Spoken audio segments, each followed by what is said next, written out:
keep in mind this 1976 film was adapted from a 1967 novel, and I want to get into this a lot more later. So, in the 1960s, in the world of this story, 75% of the global population is under 21. Granted, in the 1960s, the youth population was going up, not by that much, but it's a story, you need to start somewhere. Either way, this percentage rises decade over decade, until 2000, when young people are 95% of the population. It was in this year that war broke out between the youth and the remaining older peoples. Also, a giant computer system controls the world, like in the movie, but they describe it like it's the internet, but evil. I mean, this was written in the 60s, so its believability is based on you having no information or knowledge on how these systems function. But again, the sake of the story. The leader of the young people takes control of this evil computer/internet, and all the old people are killed, and a new society is set up, in which you die at 21. Unlike the movie, nobody believes they come back to life after they die. It's out of sheer devotion to this new state, allowing resources to be plentiful or something like that. Over time, pretty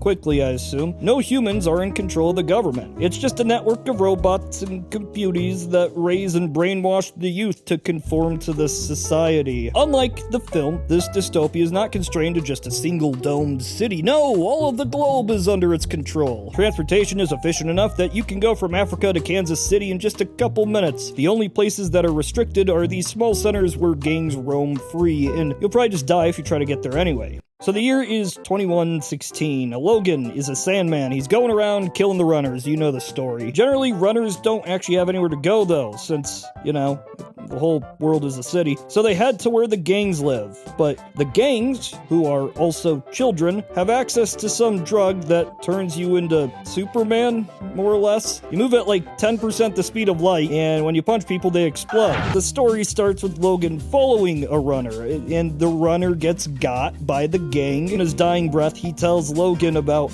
Sanctuary. And then Logan goes back and he does a bit of digging and he finds out, hey, it's probably a real place, maybe. But, oh no, he's going to die soon, because the hand crystal thing. So he wants to go to Sanctuary and kill everyone for being a traitor to the state. So he tries to go to a place, change how he looks through this magic machine, and he meets a girl, and then they both become enemies of the state, and they run away to find Sanctuary. It's pretty close to the movie, but stuff happens, unimportant stuff for the nature of this dystopia. You know, they're out in the wild, there's a bear, there's a tiger. Over time, he realizes, hey, living is pretty cool.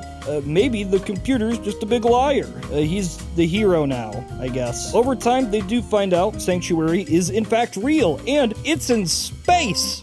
So let's go to space. And that's book one. That's where it ends. It's just on the rocket ship. Very different from the movie, but a solid story, I guess. It's something. Book 2. They were in space at Sanctuary for 10 years. Logan and the wife, who was the girl from the thing, have a kid. And now space is bad. All the resources are running out. They have to go home now to Earth. But Logan's kid has pneumonia, and the only way to cure it is medicine. That can be found in the big city. And we also learn over that 10 years that have passed, some guy we met in the first book, I forgot to mention because he didn't matter, killed the computer and society is free. Well, maybe not free, it's just gone. So I guess everything ran through that computer, so there's no more power or infrastructure, there's nothing. So Logan goes back to the city, which is controlled by said gangs. He gets the medicine, but oh no, the gangs found him and he gets in a fight, but he escapes because he saved a kid's life who was a gang in the first book. And then he gets back to the house and oh no, his son exploded. Gangs came and kidnapped his wife, and as I said, exploded his son. So now he has to go all John Wick on their asses. But first he needs to find out who did it and where his wife is. So he goes and he meets a guy. He's a psychic man who's blind, can show him a thing, and he can track the thing over space and time. And there's telepathy and speaking through the brain. So the psychic man tells him, go to this place. So he tracks the gang down. He interrogates them, and they say, yo, your wife be dead. dog, and then he kills them. They explode, and he's sad now because his wife's dead and his son exploded. So then Logan is off to find some drug that lets you relive old memories. After a long adventure, he gets to some black marketplace. Sketchy stuff, but they give it to him, and he goes into his memory coma dream drug state where he relives random memories. And then while he's passed out on the couch, I guess the ringleaders of this black market decide they like his gun. So they start pumping in poison gas into the room. But then the daughter of the psychic man from earlier uses her telepathy to let Logan know that he's being poisoned. And so he's like getting out of his dream state, and he finds this psychic girl, and they fall in love. And he also falls in love with her sister at the same time. And then they live a life, and then some guy goes to Logan, and he's like, hey, your wife's alive, and this guy has her. He bought her. He's a guy that used to bully you in high school, so you don't like him. Go kill him. So Logan leaves, and he goes to find his wife, and he does, and I guess the computer from the first book wasn't dead. It was sleeping. So he kills the bad guy, and he kills the computer, and that's it. Society saved again, book 3.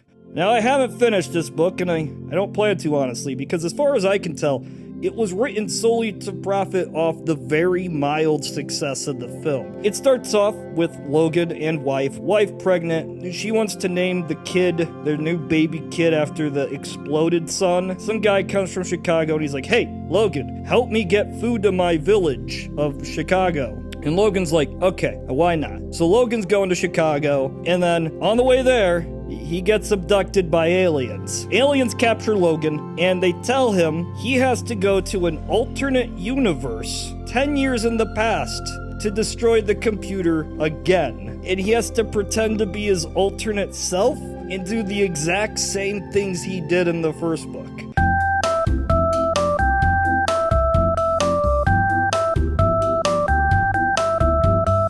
Now we have the television series.